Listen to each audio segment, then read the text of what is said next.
No pressure. Firstly, can I thank everyone for coming to share a special day, especially Gemma for turning up, and a special thanks to Gemma's mum Susan for being here, as she had to check it wasn't wages day. And a big thank you for Gemma's children, Logan, for coming off his PlayStation for a few hours, and Lowen and Lewis for coming away from the mirror for a bit. I should also like to thank Gemma's best friend Tina. When Gemma started to get cold feet about meeting me, Tina was there to tell Gemma to go for it. 2 years later, you didn't think you'd be here. And thank you so much for helping Gemma to get ready. 42 years old, still needs help getting dressed. It's no secret how we met. The app everyone downloaded in lockdown, TikTok. Up popped Gemma on FYP singing Ben Hayno, Something I Need, which I quickly pressed duet and duetted, not knowing the trouble it would get me into. I mean, when did that song turn into a duet? On the subject of TikTok, a mention must go to our special friend Vix, who started pushing us together. Thank you. You're welcome. 2 years ago today, 20 to 6, my whole world stood still. I opened the door to the most beautiful lady I've ever seen. I couldn't believe Gemma had driven 91 miles to meet me. Here we go. We've really waited all day for him.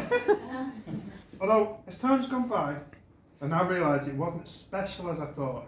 She'd do anything for a Chinese.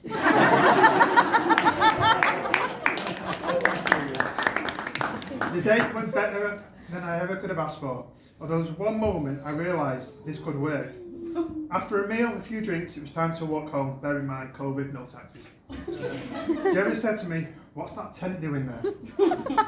The closer we got, it's not a tent, it was a huge brick wall. There we have it, Gemma can't see properly. I'm in it. 24 hours after meeting Gemma, we walked down to the beach, sun blazing, we planned the rest of our lives there and then. Little did we know, everything we planned has come true. No. 2 years has been pretty uneventful, apart from the big arguments. Baps or bombs? Don't forget the Jaffa It's cake. bombs. Blackpool FC. Blackpool FC or Stoke City? On the subject of the football, two stories have to be told. Gemma came to Blackpool for the night match v Stoke. As she came down earlier, we went for a walk around Stanley Park in our colours.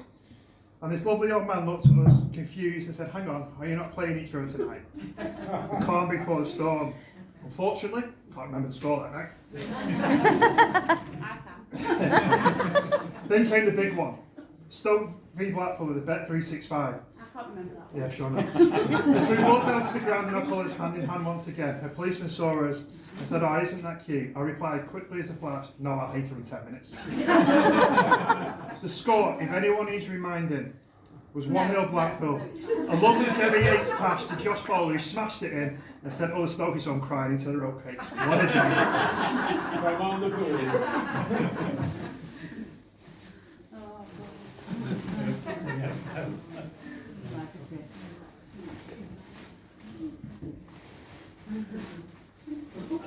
And on the subject of football and the Stoke,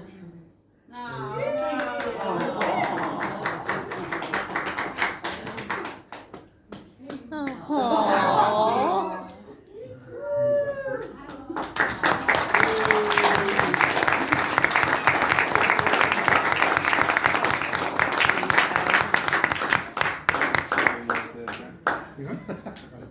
Cute. Me and my best one, yeah?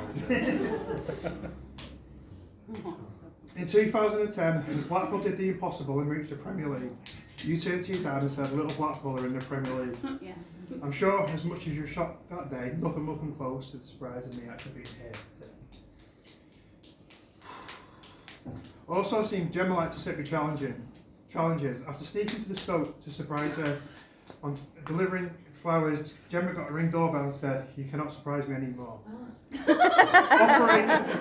Operation Surprise Birthday Party was started. I contacted a friend's Gemini, made a group and off we went. I cannot thank the friends who pulled us off. We went for a quiet couple's night out with Lisa and Adam, but what was really happening was meeting everyone at the pot bank. Gemma's face was a picture, although I'm not sure what hands on hips and telling everyone off was on about. To Gemma's boys Logan and Lewis, thank you for accepting me into your family. I couldn't have made any more feel welcome. I'm sure my secret weapon and a fluffy friend called Buzz got them on side pretty quickly. So Lois, my daughter, the kind of banter we had gets pushed aside for one day. When Gemma made the decision to move into Stoke, we was really worried about what Lois would say about me moving away. Gemma should not have worried one bit. Lois was very supportive, and Gemma and Lois have become extremely close. Some may say the daughter she never had. This animal. Terry, my best man. When you walked into the Eat Away kitchen them years ago, I never thought we would build a friendship like we have. Always my go-to for help, an amazing man with a heart of gold.